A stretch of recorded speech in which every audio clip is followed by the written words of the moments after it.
ইয়া আইয়ুহাল্লাযীনা আমানু ইযা কুমতুম ইলাস সালাতি ফাগসিলু wujuhakum ওয়া আইদিয়াকুম ইলাল মারাফিqi ওয়ামসাহু বিরুউসিকুম ওয়া আরজুলাকুম ইলাল কাবাইন। ঈমানদারেরা শোনো, ইয়া আইয়ুহাল্লাযীনা আমানু, হে ঈমানদারগণ শোনো। আল্লাহ পাক যারা ঈমান এনেছে তাদেরকে ডাক দিয়ে বলেছে, হে বিশ্বাসীগণ শোনো, তোমরা যখন নামাজ আদায় করার জন্য দাঁড়িয়ে যাবে, নামাজ আদায় করার পূর্বে তোমরা মুখমণ্ডল ধৌত করো, তোমরা হাতের কনুই পর্যন্ত ধৌত করো, তোমরা মাথা মাসাজ করো এবং তোমরা পায়ের টাকনু পর্যন্ত ধৌত করো। আল্লাহর রাসূল বলেছেন, যদি কোনো মানুষ ওযু করার সময় পায়ের টাকনু পর্যন্ত না ধোয়, তাহলে সেই ব্যক্তির টাকনুটা জাহান্নামের মধ্যে চলে যাবে। অর্থাৎ যদি আপনার টাকনুর নিচে পানি যায়, যদি টাকনু পর্যন্ত আমরা পবিত্র না করে, যদি ধৌত না করি, তাহলে আল্লাহর রাসূল তার বাণীর মধ্যে ঘোষণা করেছেন সেই ব্যক্তির টাকনুটা জাহান্নামে যাবে। সেই জন্য সম্মানিত উপস্থিতি শোনেন, যখন আমি আপনি ওযু করব, তখন আমাদেরকে ভালোভাবে প্রতিটা অঙ্গ ধৌত করতে হবে, যাতে করে আমাদের ওযুটা সম্পূর্ণ হয়ে যায়। ওযু সম্পূর্ণ হলে নামাজ সম্পূর্ণ হবে, নামাজ সম্পূর্ণ হলে আল্লাহ পাক আমাদেরকে তার সুন্দর সাজানো জান্নাত দান করবে। সুবহানাল্লাহ। আমাদের ওযুর মধ্যে সাধারণ কিছু ভুল আছে, যে ভুলগুলোর কারণে আমাদের নামাজ সম্পূর্ণ হয় না। আমি আপনি নামাজের মধ্যে দাঁড়াই একমাত্র আল্লাহর সন্তুষ্টি অর্জনের জন্যে, কিন্তু ওযু যদি ভালো না হয়, তাহলে নামাজ কখনো পরিপূর্ণ সম্পূর্ণভাবে আদায় হবে না। আল্লাহর রাসূল বলেছেন, যার ওযু ভালো তার নামাজ ভালো, আর যার নামাজ ভালো তার জান্নাত সরাসরি আল্লাহ পাক তাকে দান করবে। সুবহানাল্লাহ। তাহলে নামাজ যদি কবুল করাতে চান, যদি আল্লাহর কাছে নামাজ গ্রহণযোগ্য করাতে চান, তাহলে আমাদের ওযু ঠিক করতে হবে। ওযু যদি ভালো হয়, নামাজ ভালো হবে, আর নামাজ যদি ভালো হয়, আল্লাহর জান্নাতে এই নামাজ দিয়ে আমি আপনি যেতে পারবো। সুবহানাল্লাহ। তাহলে আমাদের সর্বপ্রথম কাজ আমাদের ওযুটা ঠিক করা। আমাদের ওযুর ভিতরে সাধারণ কিছু ভুলগুলো আছে, যে ভুলগুলোর কারণে আমাদের ওযু সম্পূর্ণ হয় না।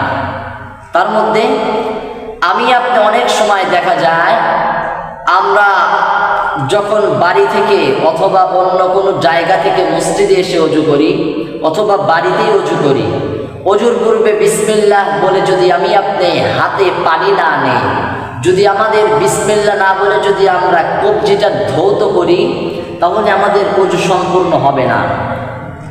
তাহলে এক নাম্বার স্মরণ রাখবেন যে ওযুর পূর্বে বিসমিল্লাহ বলে আমাদের হাতের কবজি ধৌত করতে হবে।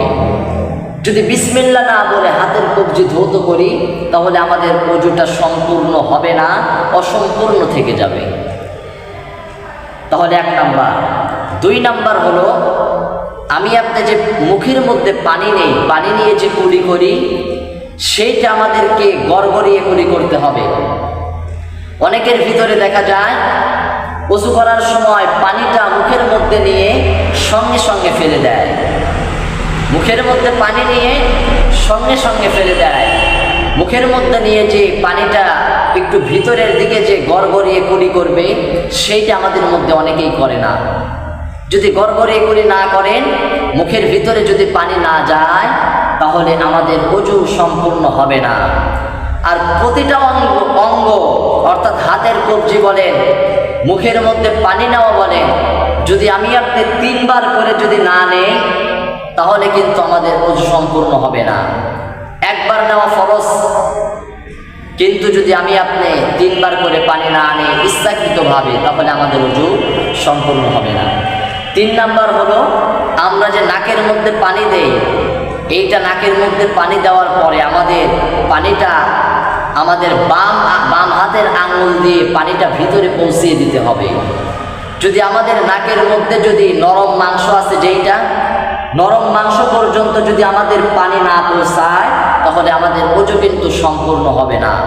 ভালো করে শোনেন, আমরা তো শুধু তাড়াতাড়ি করি, আমরা সব জায়গায় তাড়াতাড়ি করি, কিন্তু তাড়াতাড়ি করি যদি আমাদের হক যদি আদায় না হয় তাহলে সেই উজু দিয়ে কিন্তু নামাজ হবে না। 4 নাম্বার, আমাদের মুখমণ্ডল ধৌত করা। অনেকেই আছে শুধু পানি হাতের চোলের মধ্যে নেয়, নিয়ে শুধু মুখের মধ্যে ছিটিয়ে দেয়, কিন্তু মুখ ধোয়ার নিয়ম হচ্ছে মাথার উপরে কপালের উপরে যে চুল আছে এই চুলের গোড়া থেকে নিয়ে আপনার এই এতদূর পর্যন্ত, অর্থাৎ এই গলা পর্যন্ত যদি আপনার দাড়ি না বের হয় তাহলে আপনার কানের এই নতি থেকে এই নতি পর্যন্ত, কপালের উপরে চুল থেকে নিয়ে আপনি এই গলা পর্যন্ত পানি দ্বারা ধৌত করতে হবে। আর যদি মানুষের মুখের মধ্যে যদি দাড়ি হয় তাহলে আপনার যদি দাড়ির ভিতরে পানি দেওয়া সম্ভব হয় তাহলে পানি দিয়ে ভিজাতে হবে। আর যদি দাড়িটা যদি ঘন হয় তাহলে কি করবেন, পানি হাত দিয়ে মুছে হাত দিয়ে আপনার দাড়িটা খেলাল করে নেবেন, তাহলে আপনার ওযু সম্পূর্ণ হয়ে যাবে। তাহলে কয় নাম্বার বললাম?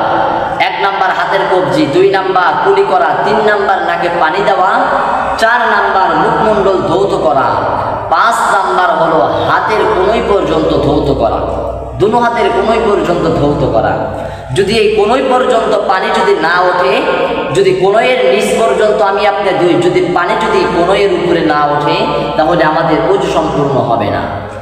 আল্লাহ পাক পবিত্র কোরআনুল কারীমের মধ্যে বলেছেন, ইয়া আইয়ুহাল্লাযীনা আমানু ইযা কুমতুম ইলাস সালাতি ফাগসিলু ফুজুহাকুম ওয়া আইদিয়াকুম ইলাল মারাফিqi ওয়ামসাহু বিরুউসিকুম ওয়া আরজুলাকুম ইলাল কাবাইন। ঈমানদারেরা শোনো, ইয়া আইয়ুহাল্লাযীনা আমানু, হে ঈমানদারগণ শোনো। আল্লাহ পাক যারা ঈমান এনেছে তাদেরকে ডাক দিয়ে বলেছে, হে বিশ্বাসীগণ শোনো, তোমরা যখন নামাজ আদায় করার জন্য দাঁড়িয়ে যাবে, নামাজ আদায় করার পূর্বে তোমরা মুখমণ্ডল ধৌত করো, তোমরা হাতের কোনই পর্যন্ত ধৌত করো, তোমরা মাথা মাসাহ করো এবং তোমরা পায়ের টাকনু পর্যন্ত ধৌত করো। আল্লাহর রাসূল বলেছেন, যদি কোনো মানুষ ওযু করার সময় পায়ের টাকনু পর্যন্ত না ধোয় তাহলে সেই ব্যক্তির টাকনুটা জাহান্নামের মধ্যে চলে যাবে।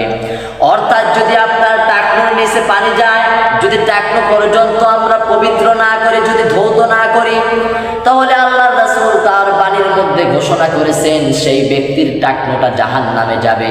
সেই জন্য সম্মানিত উপস্থিতি শোনেন, যখন আমি আপনি ওযু করব তখন আমাদেরকে ভালোভাবে প্রতিটা অঙ্গ ধৌত করতে হবে, যাতে করে আমাদের ওযুটা সম্পূর্ণ হয়ে যায়।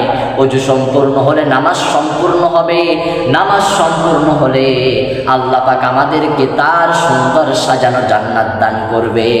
সুবহানাল্লাহ। তাহলে বলতেছিলাম যে আমাদের হাতের কোনই পর্যন্ত ধৌত করতে হবে। 6 নাম্বার হচ্ছে আমাদের মাথা মাসাহ করতে হবে। 7 নাম্বার হলো আমাদের পায়ের গোড়া পর্যন্ত, পায়ের যে গোড়ালি আছে, টাকনু আছে, এই টাকনু পর্যন্ত আমাদেরকে পানি দ্বারা ধৌত করতে হবে। সমস্ত কিছুই, সমস্ত অঙ্গ প্রত্যঙ্গ কতবার? 3 বার করে ধৌত করতে হবে। যদি ইচ্ছাকৃতভাবে আমরা 3 বার করে না ধুয়ে যদি 1 বার 2 বার করে ধুই তাহলে আমাদের ওযু সম্পূর্ণ হবে না। আর 8 নাম্বার হচ্ছে ওযু শেষ করার পরে আমাদেরকে কালেমা আশহাদু আল্লা ইলাহা ইল্লাল্লাহু ওয়াহদাহু লা শারীকা লাহু ওয়া আশহাদু আন্না মুহাম্মাদান আবদুহু ওয়া রাসূলুহু, এইটা পড়তে হবে। এইটা পড়লে কি হবে? আল্লাহর রাসূল ঘোষণা করেছেন, যদি কোনো মানুষ ওযু করার পরে কালেমা আশহাদু আল্লা ইলাহা ইল্লাল্লাহু ওয়াহদাহু লা শারীকা লাহু ওয়া আশহাদু আন্না মুহাম্মাদান আবদুহু ওয়া রাসূলুহু, যদি এই কালেমাটা কোনো মানুষ ওযু শেষ করার পরে আসমানের দিকে আঙ্গুলটা দিয়ে যদি আসমানের দিকে তাকিয়ে যদি এই কালেমাটা পড়তে পারে, আল্লাহ পাক মৃত্যুর পরে সেই ব্যক্তির জন্য জান্নাতটা ওয়াজিব করে দেয়। সুবহানাল্লাহ। তাহলে ওযুর পরে আমরা সবাই চেষ্টা করব যে আমরা ওযু করার শেষে এই কালেমাটা পাঠ করতে। এই কালেমার পরে আরেকটা দোয়া আছে, যে দোয়াটা হচ্ছে আল্লাহুম্মা জাআলনি মিনাত তাওয়াবিন ওয়াজআলনি মিনাল মুতাতাহহিরিন ওয়াজআলনি মিন ইবাদিকাস সালিহিন ওয়াজআলনি মিনাল্লাযিনা লা খাউফুন আলাইহিম ওয়ালা হুম ইয়াহজানুন। ওযুর শেষে আমরা এই দোয়াগুলো পাঠ করে নেব।